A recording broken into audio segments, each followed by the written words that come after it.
I moved into the house on Pine Street during the last week of September. The neighborhood was quiet, almost eerily so, with long stretches of cracked sidewalks and overgrown lawns. My next-door neighbor, a man in his late 40s, kept his grass impeccably trimmed and his garage door polished enough that it reflected the afternoon sun. He rarely spoke to anyone. I didn't expect him to, and that suited me fine. At first, everything seemed normal. I would see him leave in the early morning, always in the same dark sedan, always driving the same route. He returned just before dusk, parking in the same spot and disappearing inside. Occasionally, I would catch glimpses of movement through his blinds. Shapes shifting in the house, brief flashes of light, but nothing that drew attention. It started subtly. I began noticing items slightly out of place in my own yard. A small stone I kept at the edge of the garden would be moved a few inches. My garbage bins repositioned, always neatly aligned but not where I had left them. At first, I thought I was imagining it, attributing it to the wind or small animals. The thought lingered, though, gnawing quietly at the back of my mind. Then the sounds began. At first, it was just footsteps, quiet, deliberate, pacing across his yard late at night. I would lie in bed, listening to the uneven rhythm, imagining the soles scraping against concrete. The sounds were always slow, almost purposeful, stopping occasionally as if he were waiting for something. The hairs on my neck would rise each time, but I would tell myself it was nothing. I noticed changes in my own home after a week.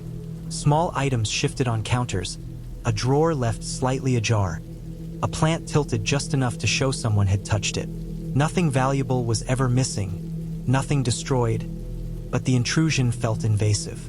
I began double-checking locks, peering through blinds, keeping a low profile in my own space. I started leaving lights on at odd hours, hoping to signal that someone was home, hoping to dissuade him without confronting him directly. I began documenting everything: notes, photographs, timestamps. At first, I thought I was overreacting, but the pattern became undeniable. Footprints in the soft soil near the fence, faint scuff marks on the siding, the distinct creak of floorboards in the night. He never entered the house, at least not that I could prove, but he was close enough that I felt the intrusion physically, in the way the air shifted when he moved. One night, I woke to the sound of my back door handle rattling. My pulse jumped, every instinct screaming that someone was there. I stayed still, listening as the rattling ceased after a few seconds. The silence afterward was heavier than the sound itself. My mind raced, imagining possibilities, replaying every small detail I had dismissed as harmless. I didn't call the police. Couldn't. There was nothing tangible, nothing illegal to report. Weeks passed. The tension became unbearable. I noticed him watching me through his blinds more often. Not overtly, not obvious, but there was a stillness in the way he held himself at the window, the way he would tilt his head slightly, tracking movement across my yard. I tried to adjust my routines, avoid being seen, but it was futile. He always knew. I began sleeping in shifts, dozing for an hour at a time, listening to every creak of the house, every rustle outside. I became acutely aware of shadows, the way light from street lamps sliced across the living room, illuminating dust motes that seemed almost tangible. Every night I would check the locks, barricade doors with furniture, and keep my phone close, a silent lifeline in case anything escalated. Came to a head one evening. I returned home later than usual, walking up the driveway under the soft glow of the streetlights. The neighbor's car was gone, the garage door slightly open. Something about the scene set my nerves on fire. I approached cautiously, peering around the corner. Inside, I could see a figure moving between the garage shelves, methodical, deliberate. Not rushing, not panicked, just moving. I didn't call out, didn't confront. I waited. The figure stopped, turned, and for a brief second, I could see him looking directly toward my house, toward the darkened windows where I crouched behind the curtain. Then he moved again, exiting through the side door and disappearing into the shadows. My chest burned with a mix of fear and rage, but I knew that any rash move would only escalate the situation. The next day, I contacted a security company and had cameras installed around the perimeter. They were discreet, not glaring domes, but enough to record movement, enough to deter anyone who thought they could trespass unnoticed. That night, I watched the footage, reviewing every hour of darkness. I saw him again, pacing, stopping at the fence, peering through the trees at my house. He lingered longer than before, clearly aware of the cameras, clearly testing limits. After 2 weeks of monitoring, the pattern became clear. He wasn't breaking in. He wasn't stealing. He was watching, cataloging, observing routines, learning. The realization was chilling. The intent wasn't immediate harm, but a calculated intrusion into my life. A slow dismantling of privacy. A constant presence that I couldn't confront directly. I reported everything to the local police, presenting timestamps, photographs, and footage. They were polite but unhelpful. Without direct trespass or theft, there was little they could do. The advice was to continue documenting, avoid confrontation, and consider restraining orders only if physical boundaries were crossed. I adjusted my life around it. I stopped leaving the curtains open, altered my routes in and out of the house, and never lingered in the yard. I became a shadow of myself, hyper-aware of every sound, every movement, every reflection that might hint at him watching. Friends noticed my anxiety, my reluctance to leave the house, but I couldn't explain without sounding paranoid. Eventually, it stopped, or rather, I adapted.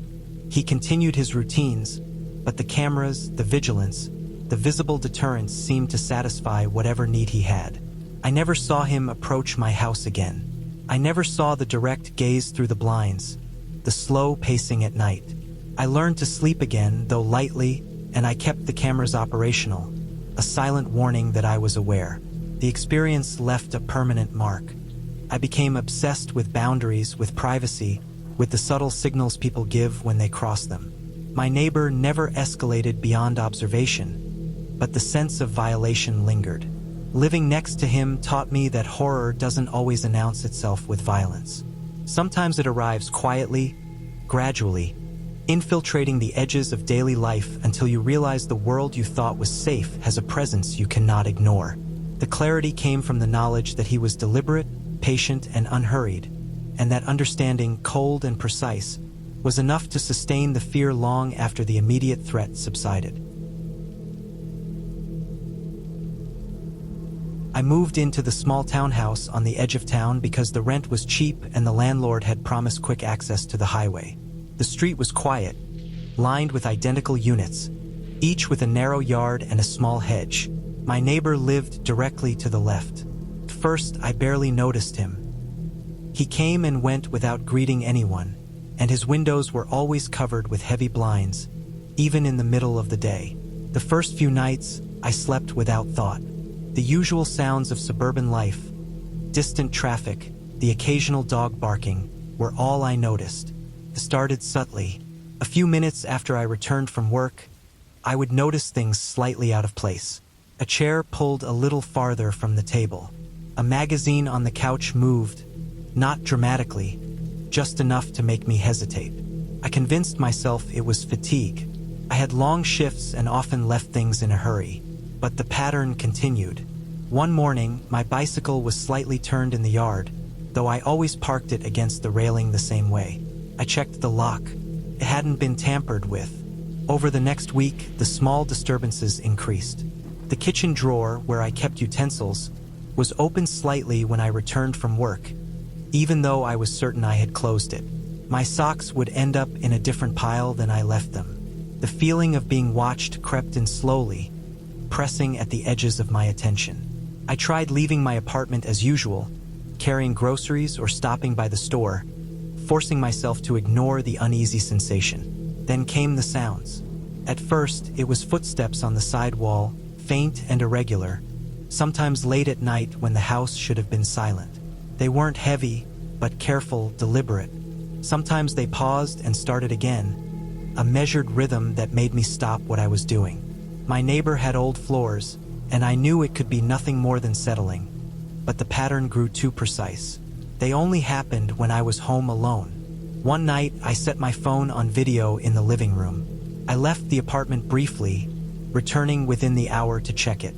Nothing unusual appeared on the screen, no intruder, no motion.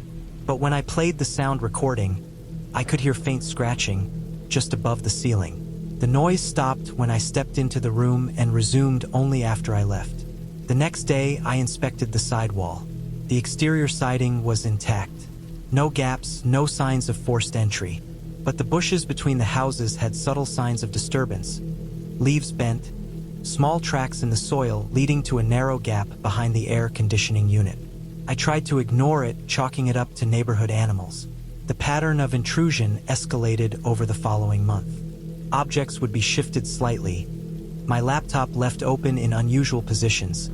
My mail pulled out of the box and set on the counter. The air carried a faint scent, hard to describe, like a mixture of damp fabric and faint sweat, sometimes noticeable when I returned from work or woke up in the morning. The feeling of someone having been in my home became overwhelming. I stopped sleeping in my bedroom, moving a mattress to the living room. The noises persisted. I could hear shuffling and scraping along the shared wall, sometimes above my head. I installed a camera in the corner of the living room, angled toward the door and the sidewall. For several nights, it showed nothing. Then, at 2:32 a.m., it captured movement in the shadows near the sidewall. A figure, tall and thin, moving with deliberate care. The camera's night vision revealed only a partial outline. The figure reached for the kitchen counter, paused, and then retreated silently, vanishing into the darkness near the neighbor's side. I watched it over and over, each time noticing the subtle movements, the patience, the quiet intent. I contacted the police and explained the situation, showing them the footage. They came to the townhouse, inspected the structure, but found no signs of forced entry. They asked about locks, alarms, and security measures. I had installed a new deadbolt and reinforced the windows, but the figure's movements in the footage suggested no doors were used at all. That night, I stayed awake in the living room, staring at the side wall. Around 3 a.m., a soft scraping began. I could see shadows flitting across the curtains. The dresser I had pushed against the side wall shifted slightly. Dust fell from the top. I didn't move, didn't breathe audibly, just watched. Morning brought clarity. I checked the sidewall carefully and noticed a thin seam at the corner near the ceiling. It was subtle, almost imperceptible, but the edge of the molding was slightly warped, as though pressure had been applied from above. I climbed onto a chair, pressing my ear to the wall. There was nothing at first, then faint scuffling, barely audible, as if someone were crawling along the upper edge of the wall inside a narrow space. I contacted a contractor for a thorough inspection. They discovered a crawl space above the ceiling that connected the two units, a remnant of the original structure. It had been partially concealed with drywall and molding, but the opening was accessible to anyone who knew where to look. The contractor confirmed it could support a person moving along the ceiling beams quietly. The pieces fell together. The scratches, the displaced objects, the movement at night. I filed a restraining order and reported the neighbor to the police. When they entered his unit the next day, they found evidence of my possessions carefully collected.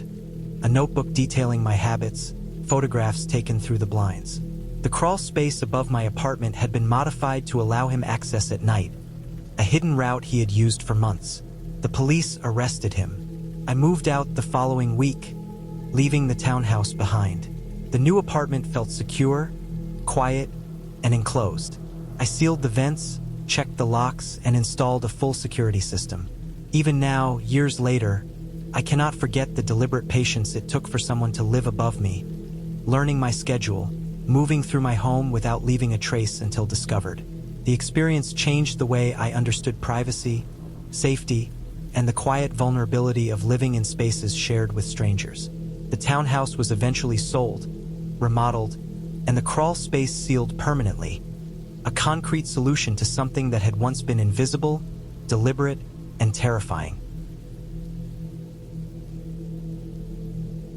I moved into the duplex at the edge of town because it was cheap and close to my job.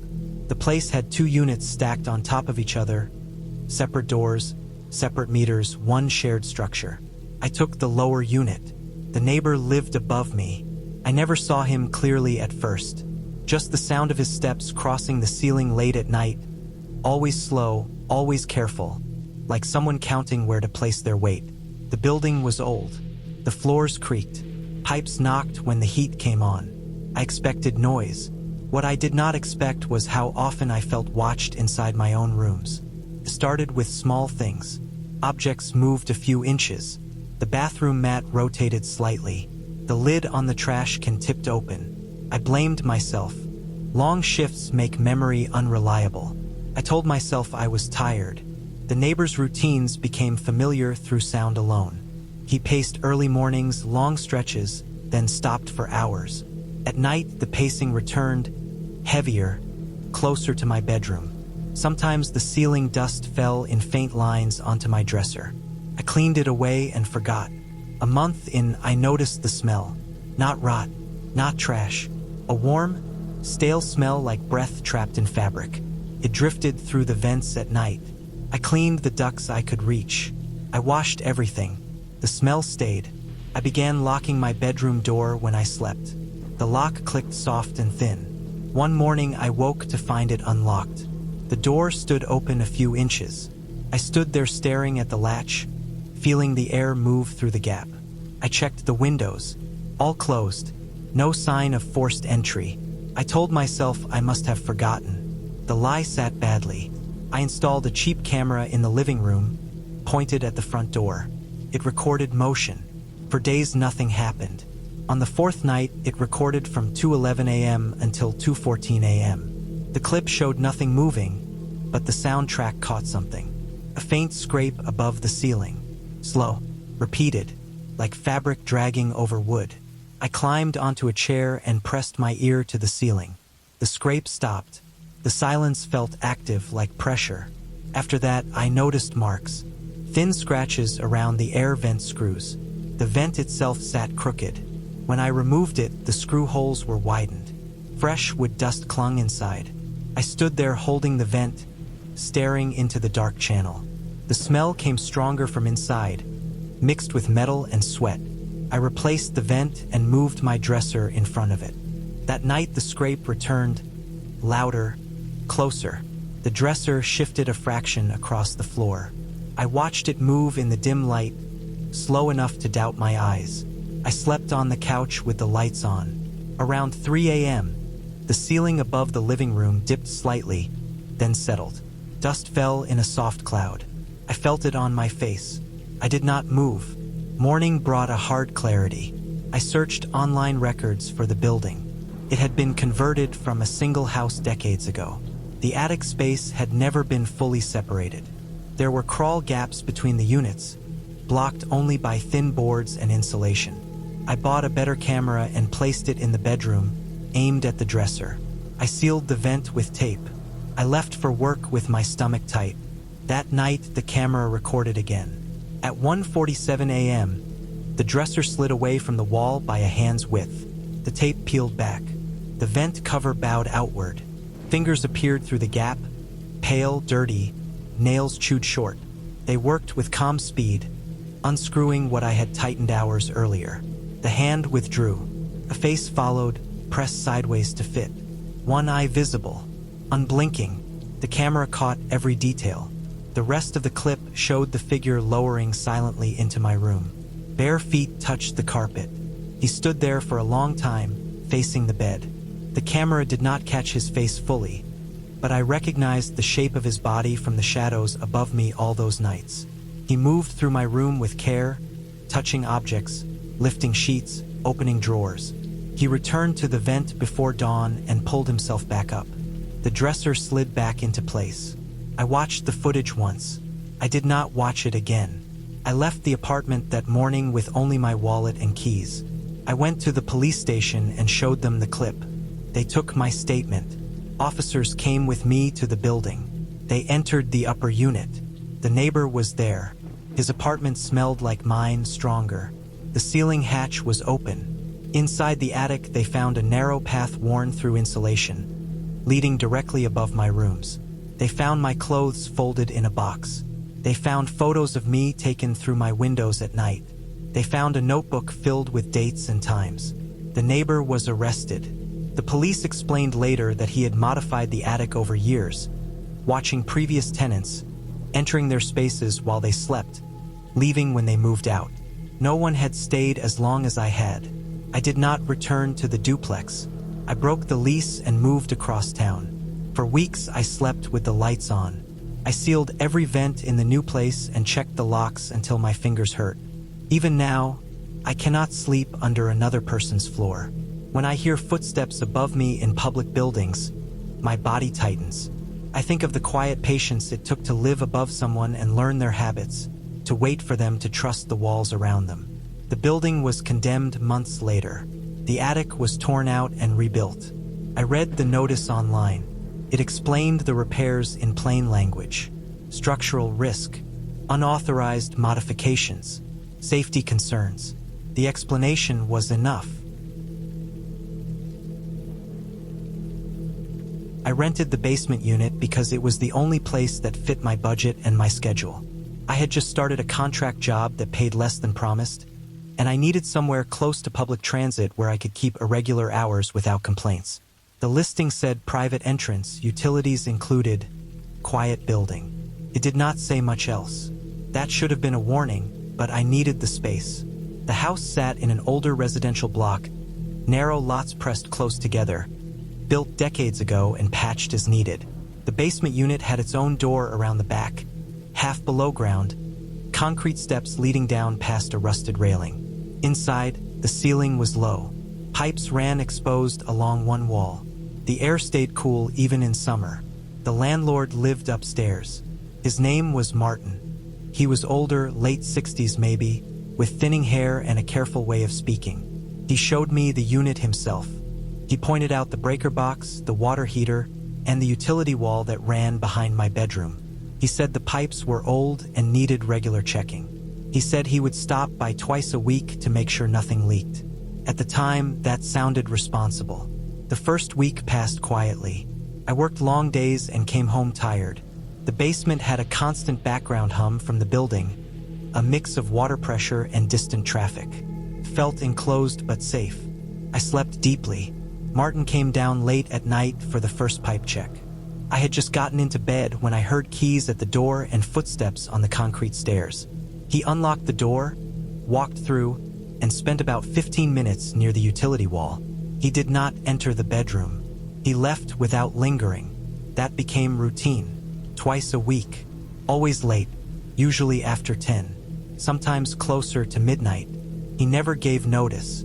He never knocked for long. He unlocked the door, did his check, and left. I started noticing small changes after the second week. My shoes by the door were angled differently. The trash bin under the sink had been turned slightly. A chair I used for my desk was not tucked in the way I left it. None of it was dramatic. Each thing could be explained away.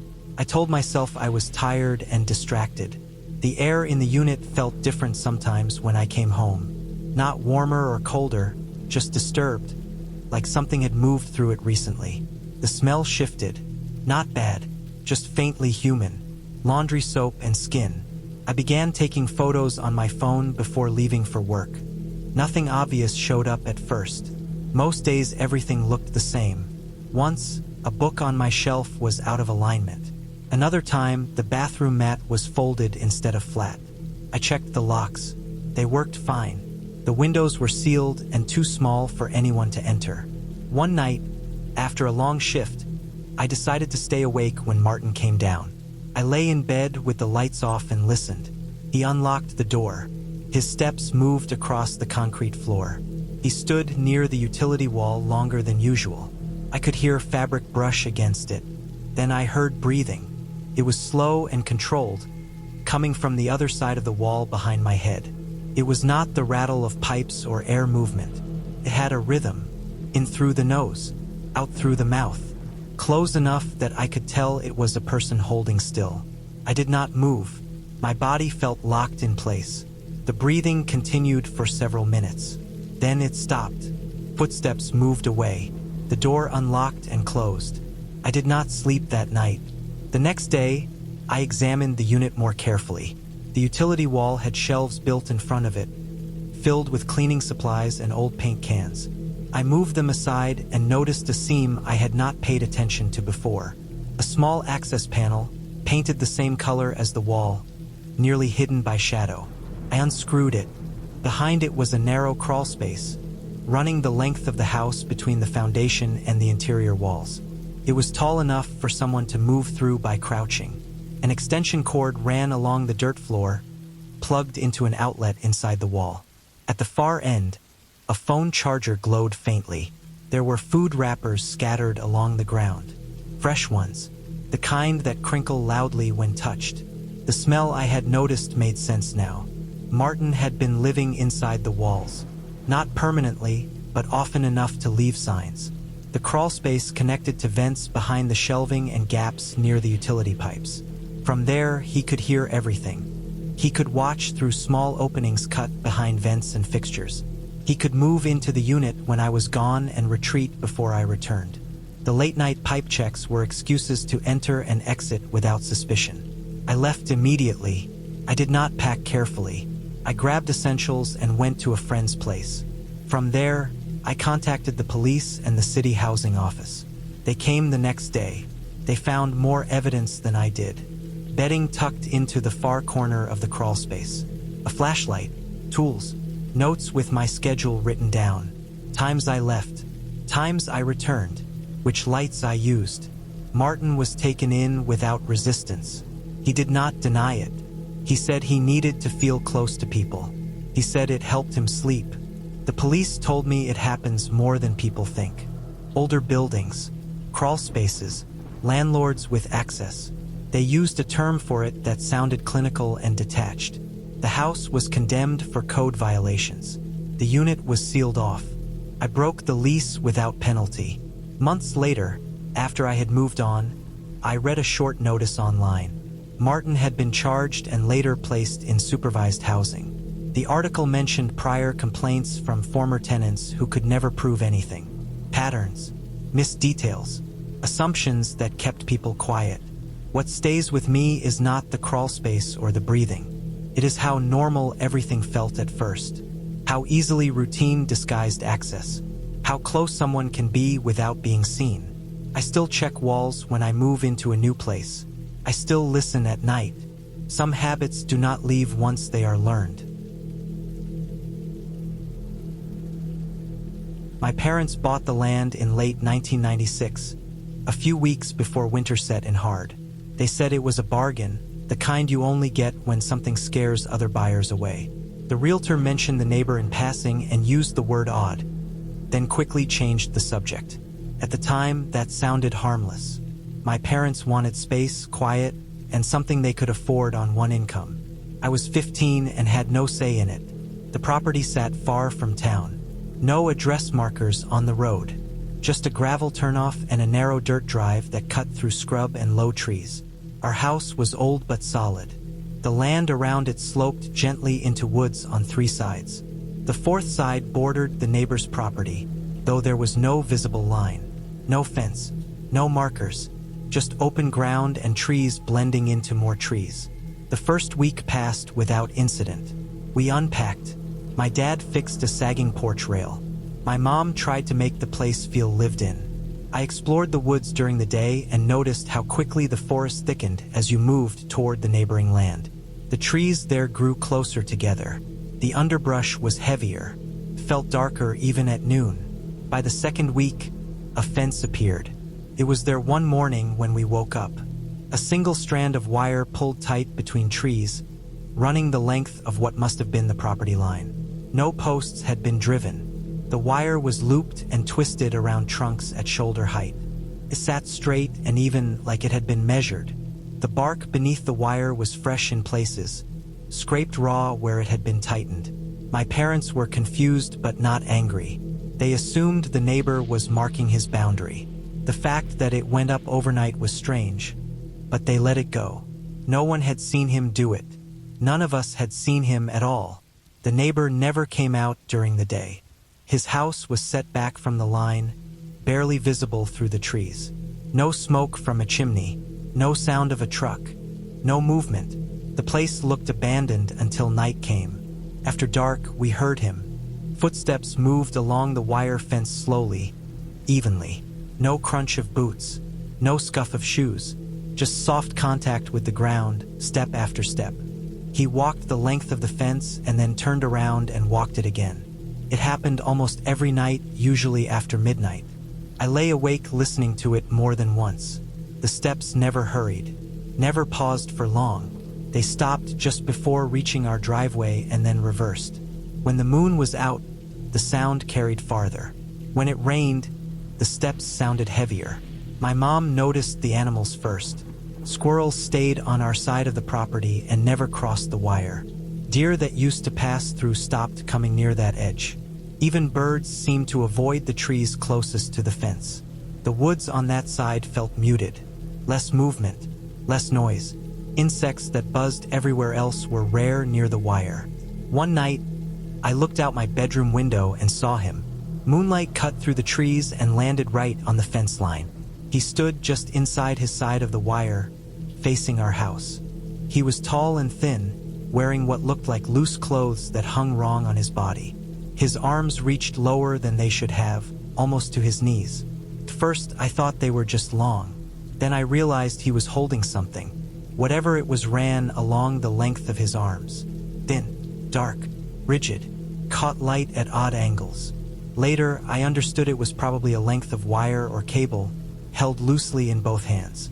At the time, it made his shape look wrong. He tilted his head slightly and clicked his tongue. It was not loud, just a small sound, repeated at a steady pace. Click, pause, click, pause. It carried through the open window and settled into the quiet like it belonged there. He did it for several minutes, then stopped. He turned and walked back into the trees, leaving the wire fence humming faintly in the cold air. I did not sleep after that. The next morning, my dad walked the fence line. He followed it from one end to the other, inspecting how it had been attached. He found small metal hooks twisted into some of the trees, hidden behind bark.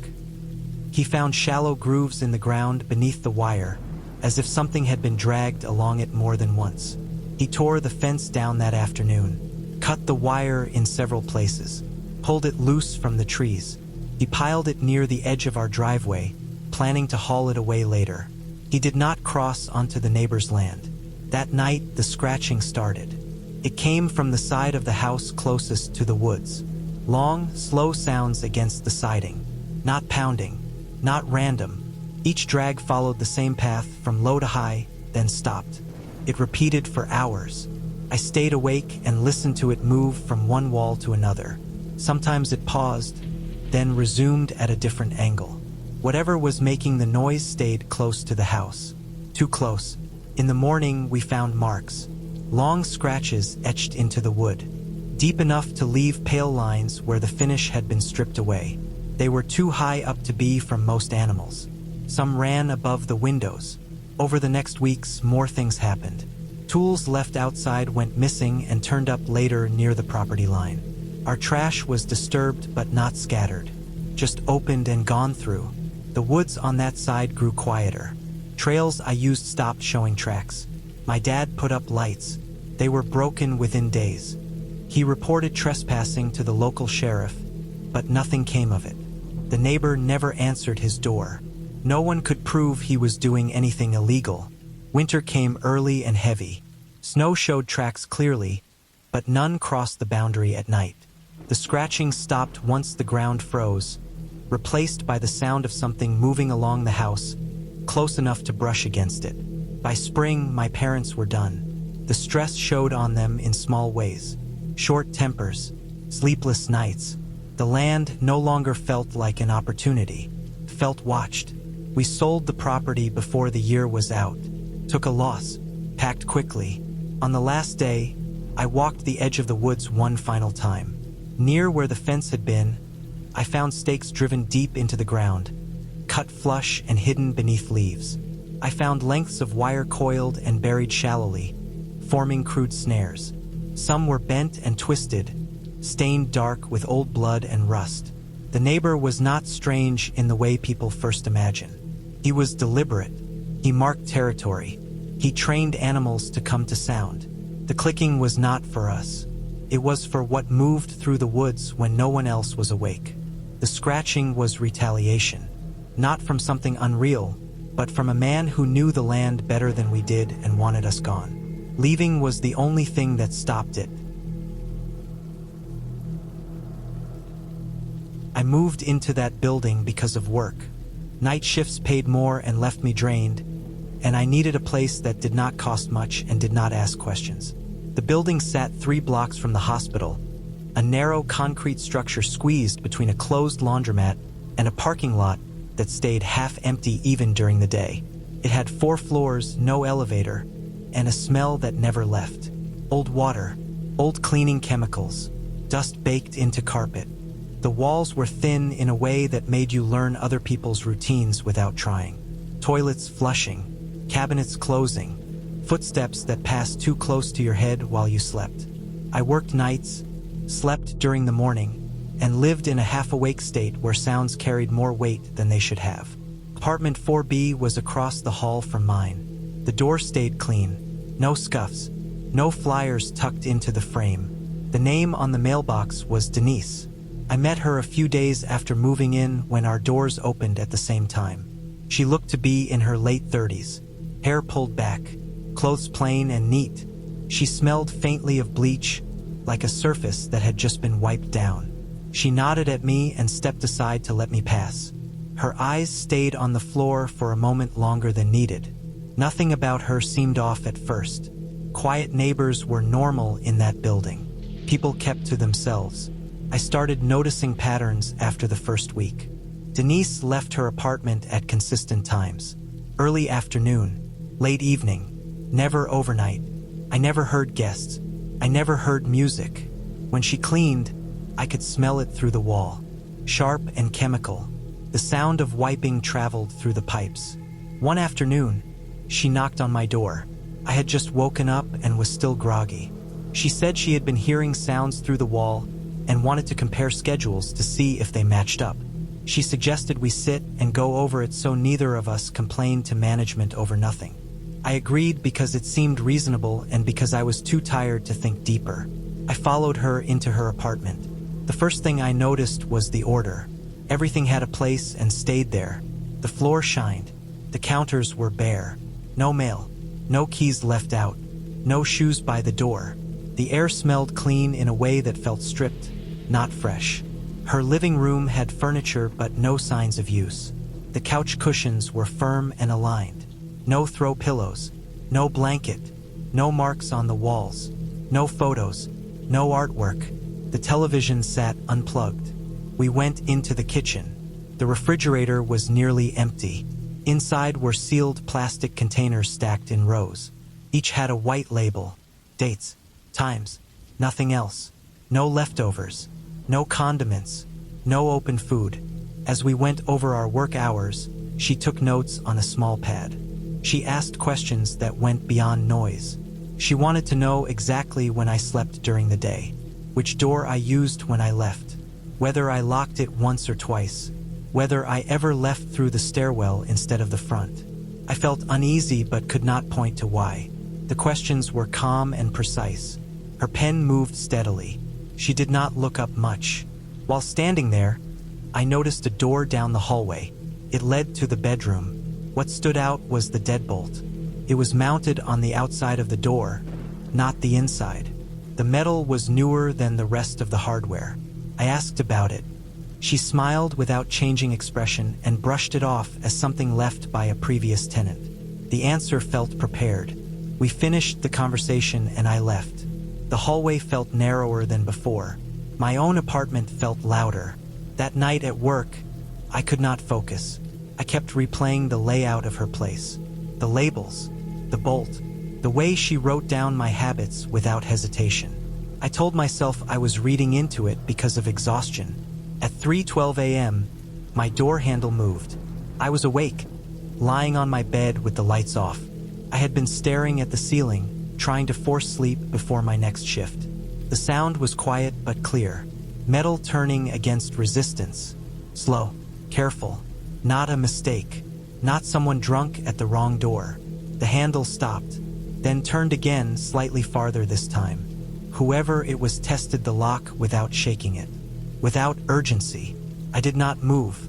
I did not breathe loudly. The hallway outside stayed silent.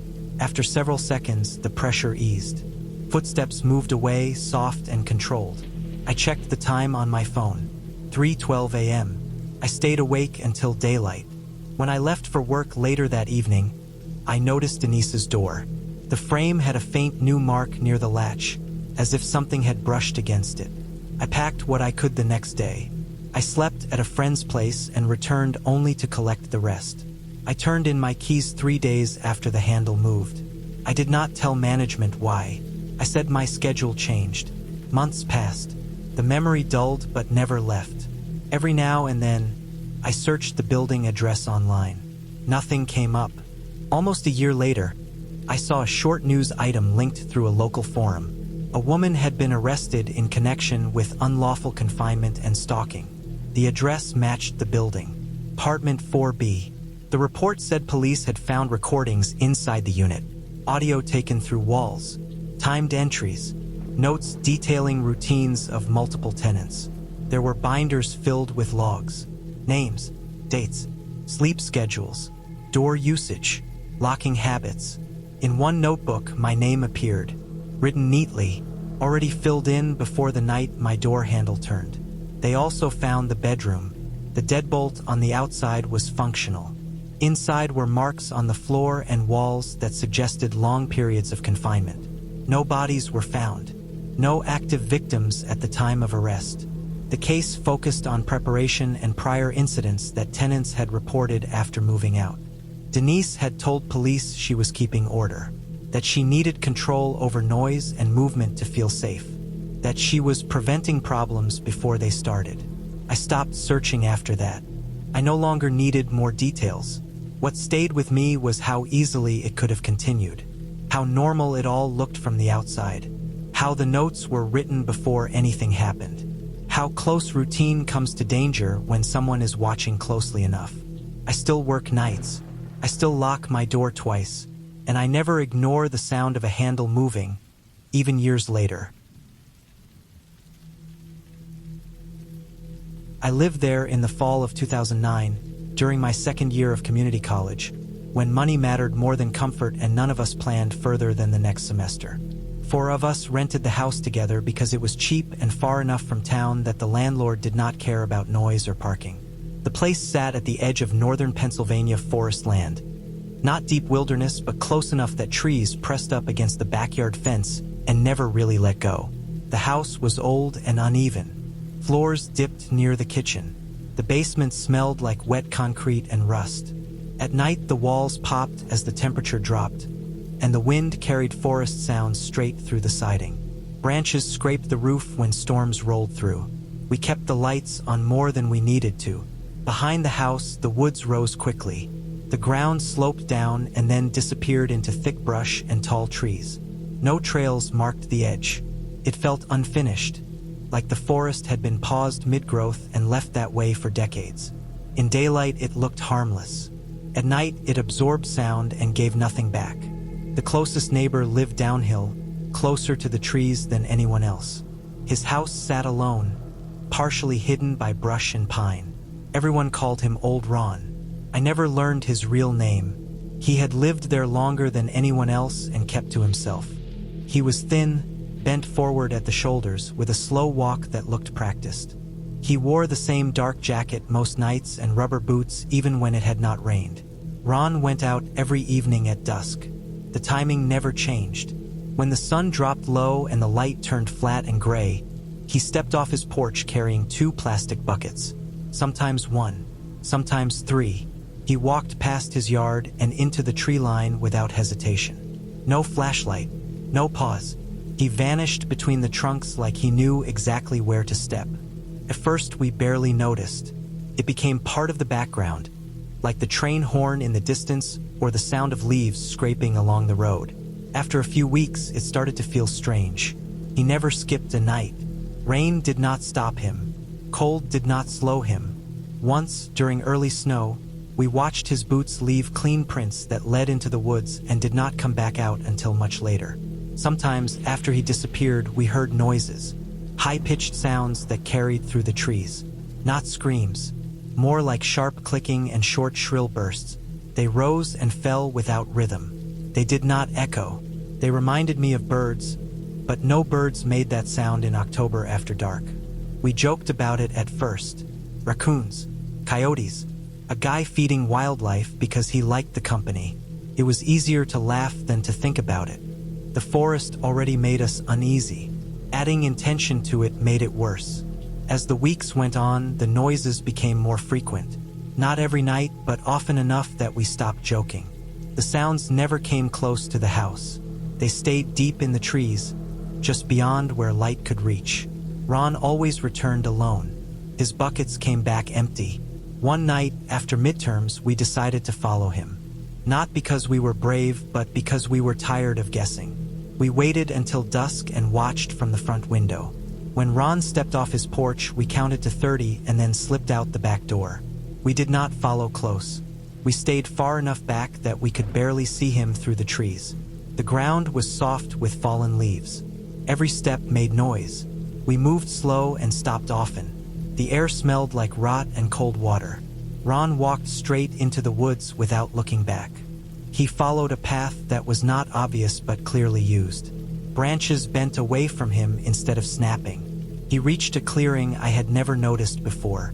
It sat lower than the surrounding ground, like a bowl pressed into the forest floor. He set the buckets down and tipped them over. Raw meat slid out and hit the ground with dull sounds. Thick slabs, pale and dark mixed together. No packaging. No containers left behind. Just meat on dirt. He stepped back and stood completely still. Arms at his sides. Head slightly bowed. He did not move. We crouched behind a fallen log and watched. The clearing felt wrong. Too open. Too quiet. The forest held its breath. Something moved between the trees. Not one thing. Several. Tall shapes that did not reflect light. They shifted slowly, bending branches without sound. They were thin through the torso, with long upper bodies that rose higher than I expected. I could not see faces. I could not see eyes. Only outlines that changed shape as they moved. They did not rush the food. They circled the clearing.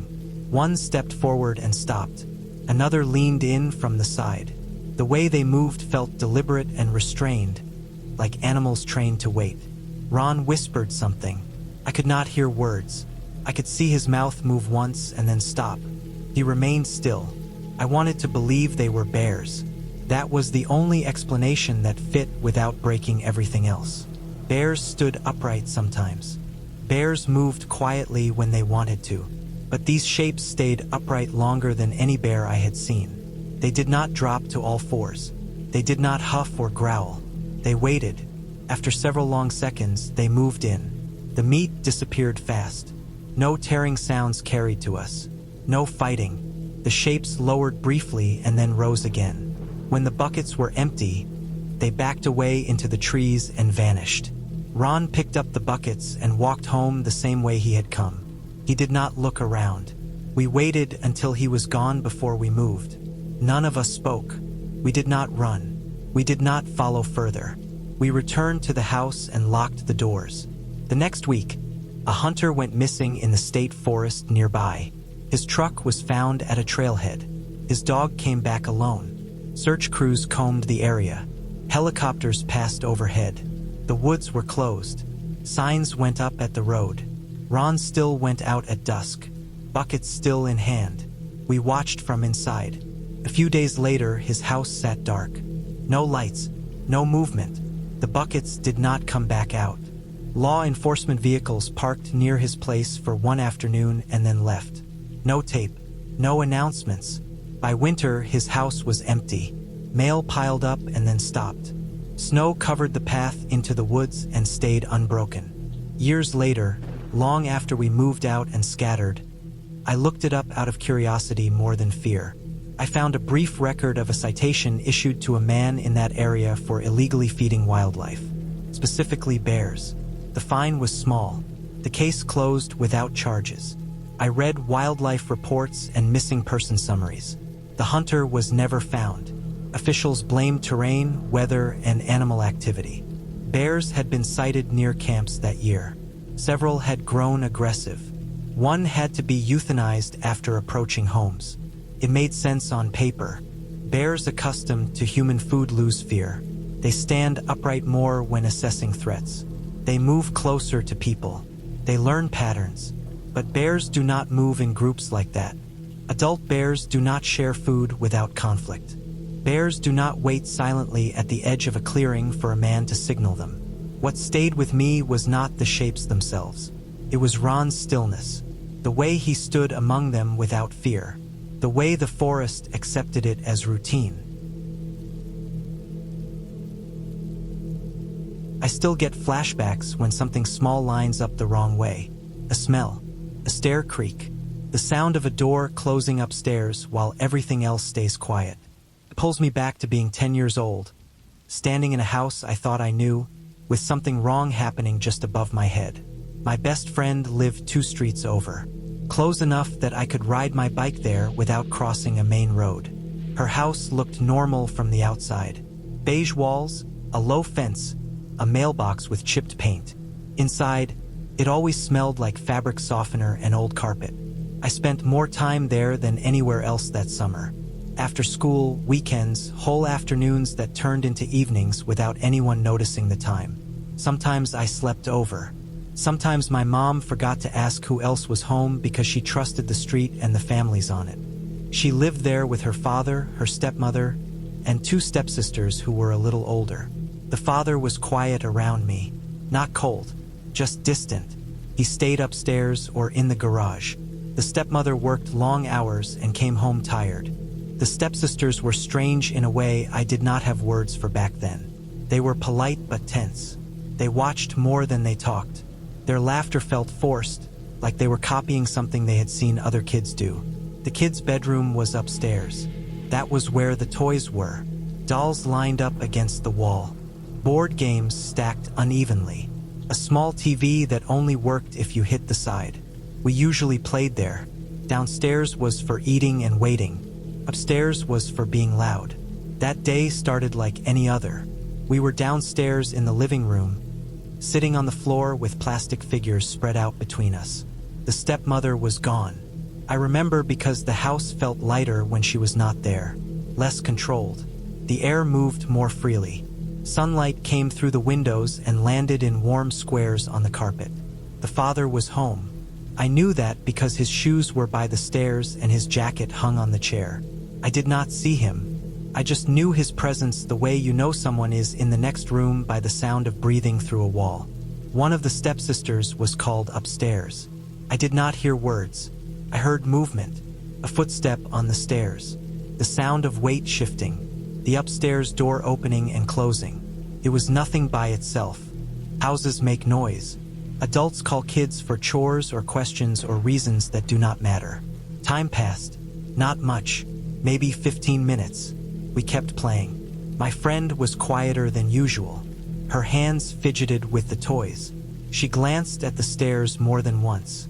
The other stepsister sat stiff against the couch, knees pulled in, eyes fixed on the floor. I wanted to go upstairs. The figures were missing pieces and I knew where the full sets were. I stood up and headed for the stairs. That was when my friend reacted. Her body tensed like she had touched something hot. She grabbed my arm and shook her head hard. Her face went pale. Her eyes were wide in a way I had never seen before. I thought she was joking. I laughed and tried to pull away. I thought maybe there was a surprise planned or that the stepsister had made a mess and did not want me to see it. I pushed the moment because I was 10 and did not understand fear that had no shape. She blocked me again. The other stepsister stood up too. They hovered close, too close, crowding my space. Their panic was physical. It felt like pressure against my chest. They did not explain. They just kept me there, redirecting me back to the floor, handing me toys, trying to anchor me downstairs. Something in me noticed then. Not enough to stop. Just enough to register that this was not play. That this was not normal. A little while later, the stepsister came back downstairs. Her face was red. Her eyes were swollen. She moved like she was holding herself together with effort. She sat down and stared at her hands. She did not pick up any toys. She did not look at us. I felt concern rise in my throat. I asked what was wrong. I leaned toward her. I wanted to help because that was what kids did when someone cried. She did not answer. Her mouth stayed closed. Her breathing was uneven. Again, the other two moved in. They tried to pull me away. They positioned themselves between me and her. They kept trying to steer me back into play. Their urgency scared me more than the crying did. I could feel something heavy sitting in the room with us, unseen but present, like the air before a storm. The father came downstairs later. I remember the sound of his steps, heavy, even. The room went still. The stepsister wiped her face quickly and stood up. The moment closed in on itself. Whatever had happened folded away, hidden, sealed. I went home that evening with a tight feeling in my stomach. I told my mother about the crying. I told her it felt strange. I did not tell her everything because I did not have the words. I did not tell her about being blocked from the stairs or the fear in my friend's eyes. I did not know those details mattered. My mother listened and frowned. She said it was odd. She said maybe the girl was in trouble for something. Life moved on. Not long after that, my friend moved away. Another city, another school. No big goodbye, just gone. I remember standing at the end of the street, watching the empty driveway, feeling a sense of loss that did not make sense for how quickly it all ended. Years passed. Childhood thinned out and hardened into memory. I grew up. I stopped thinking about that house. The fear dulled. It became just another strange moment filed away with others. Then one afternoon, much later, my mother received a call. I was old enough to understand tone by then. I heard the way her voice changed. Quiet, careful. When she hung up, she sat down slowly. The stepmother had divorced her husband. She had reached out to explain why. He had been molesting her daughters for years. Not once. Not a mistake. Years. In that house. On that street. During those afternoons when I sat on the floor and played with toys. The room I stood in felt unreal. My chest tightened as everything clicked into place with a force that made me dizzy. The panic. The blocking of the stairs. The crying. The silence. I realized how close I had been. How it had happened right above my head while I was laughing and asking questions and assuming safety because adults were nearby. I understood then that I had almost walked into it. Not because I was reckless. Not because I ignored warnings. But because children trust spaces that look normal. Because danger does not announce itself. It hides in routine. It wears the shape of a parent. It lives upstairs while life continues downstairs. Nothing happened to me. That fact does not bring comfort. It brings weight. It brings the knowledge that survival can be a matter of timing and nothing more. Now, as an adult, I see sleepovers differently. I see closed doors and quiet houses and familiar streets with clearer eyes. I understand that these things happen in front of us, not in dark alleys or distant places, but in living rooms filled with toys and sunlight. I learned that day, years later, that horror does not always chase you. Sometimes it waits above you, patient, while you play, close enough to touch, unnoticed until memory drags it back into the light. When I was 7, I believed our house was safe because it was small and familiar and sat at the end of a quiet street where nothing ever happened. The lawns were short. The fences leaned but stayed upright. Cars passed a few times a day and never fast. I knew every crack in the sidewalk. I knew the smell of our garage and the sound the back gate made when it closed. I thought that knowing a place meant it could not hurt you. We kept a rabbit in the backyard because my parents thought a dog would be too much work and a cat would run away.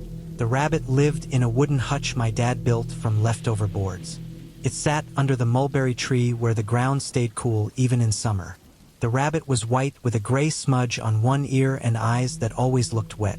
I fed it carrot ends and lettuce stems and sometimes grass pulled by hand. It thumped when it got scared, a sharp sound that carried farther than you would expect from such a small body. At night it made soft scratching noises as it moved around, and sometimes it squealed if a cat passed the fence or if a raccoon climbed the tree. The neighbor lived next door in a narrow house with faded siding and windows that never seemed open. I did not know his name. I knew his shape, tall, thin, always wearing the same dark jacket no matter the weather. His yard was bare dirt except for a dead rose bush near the porch. He never waved. He never looked at us for long. His driveway was empty most days, but sometimes a truck appeared overnight and left again before morning. The night it happened, I was in the living room coloring on the floor. The windows were open because it was late spring and the air felt heavy. The rabbit had been restless all evening. It thumped again and again, fast and uneven. My dad went outside to check the latch on the hutch. He came back in and washed his hands at the sink. I remember the sound of the water and the way it ran cloudy for a second before clearing. Then the pounding started at the front door. It was not knocking. It was impact. The door rattled in its frame. The glass in the nearby window shook. I felt it through the floor before I understood what it was. My mom stood up so fast the chair tipped over behind her. My dad moved toward the door without hesitating. I stayed on the floor because my legs would not work right. The pounding stopped and started again. Harder. Something heavy hit the door near the handle. The sound filled the house. I remember thinking the door would break because the hinges were old and the wood was thin. My rabbit thumped again outside, frantic now, the sound carrying through the open window. My dad reached the door and paused. His shoulders tensed. He did not open it right away. Through the door came noise that was not words to me at the time. It was raw and loud and uneven, like someone emptying everything inside their chest at once. I could tell it was the neighbor even before I saw him because the sound felt wrong for our house. The door opened and the noise rushed inside. The neighbor stood too close, his face red and wet, his mouth wide. Spit flew and landed on the doorframe. His hands shook. One of them was balled tight, the other flexed and curled as if grabbing something that was not there. His eyes did not move. They stayed fixed on my dad's face. The air around him smelled sharp, like sweat and old metal. I did not understand the words, but I understood the shape of what was happening. I understood fear because my mom stepped between me and the door and put a hand on my head. I understood danger because my dad did not move back. He stood still, feet planted, arms loose at his sides, the way adults do when they are trying not to make something worse. The neighbor's body leaned forward, then back, like he was arguing with gravity. His mouth kept moving. His face twisted in ways I had never seen on an adult before. His eyes went past my dad for a second and landed on the open window. He jerked his chin toward the backyard. His hands clenched harder. The sound coming from him rose and fell, broken by sharp breaths. I felt very small. The ceiling felt high and far away. The living room smelled like crayons and dust and the dinner we had not finished. Outside, the rabbit squealed once, a thin sound that cut through everything else. The neighbor reacted to that sound. His whole body snapped tight. He slammed his hand against the doorframe, hard enough to leave a mark in the paint. My mom pulled me closer to her legs. The moment stretched. Then my dad moved. He reached up and slowly pushed the door closed. The neighbor resisted at first, his shoulder against the wood, but my dad kept pushing, steady and firm. The door shut with a final dull sound. The lock slid into place. The neighbor did not leave. His shadow stayed on the door.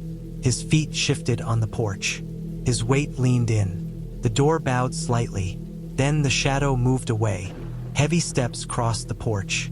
Something scraped along the side of the house. A gate latch rattled. The backyard gate opened. My dad swore under his breath and ran through the house. My mom scooped me up and followed. We reached the back window in time to see the neighbor standing by the hutch. The rabbit was pressed into the far corner, eyes wide, body shaking. The neighbor's hands were on the wire. He yanked once, hard. The hutch rocked but held. My dad burst through the back door. He ran across the yard. The neighbor turned. For a second they stood facing each other, close enough to touch. The neighbor's chest heaved. His jaw worked. His eyes flicked toward me at the window and then away. He stepped back. His foot caught on the edge of the hutch and he stumbled, catching himself on the fence. He straightened and backed away, then turned and left through the gate. The yard went quiet except for the rabbit's breathing. My dad stood still for a long time watching the gate. Then he checked the hutch, the latch, the wire. He carried the rabbit inside and put it in a box with a towel. My mom shut all the windows. She locked the doors. She called someone on the phone. I sat on the couch with the rabbit box at my feet and listened to the muffled sounds of adults trying to put order back where it had slipped. The police came later. They walked the yard and looked at the door and the fence. They wrote things down. They spoke to my parents in low voices. I did not hear what they said. I watched their hands and the way they looked at the neighbor's house. The lights were off. The porch was empty. The next day, my dad built a second latch for the gate and added screws to the hutch. He moved the rabbit into the garage at night. He kept the garage door shut. My mom did not let me play in the yard alone anymore. Weeks passed. The neighbor's house stayed quiet. The truck did not come back. When I was older, I learned more. I learned the neighbor had a history of complaints. I learned he had been drinking that night and had fixated on the noise because it gave him something to aim his anger at. I learned the police had warned him and that he had moved out a month later after another incident on the street. No charges stuck. No one was hurt. The rabbit lived for 3 more years. It died in its sleep one winter. We buried it under the mulberry tree. The hutch stayed empty after that. Eventually, the tree was cut down and the yard changed shape. New neighbors moved in. The house felt safe again, but the memory stayed sharp. I learned that danger does not need a reason that makes sense. It does not need size or strength or even truth.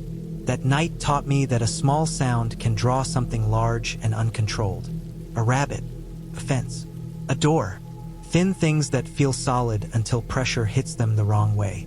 I learned that safety is not the absence of noise, but the presence of people who stand their ground when it matters.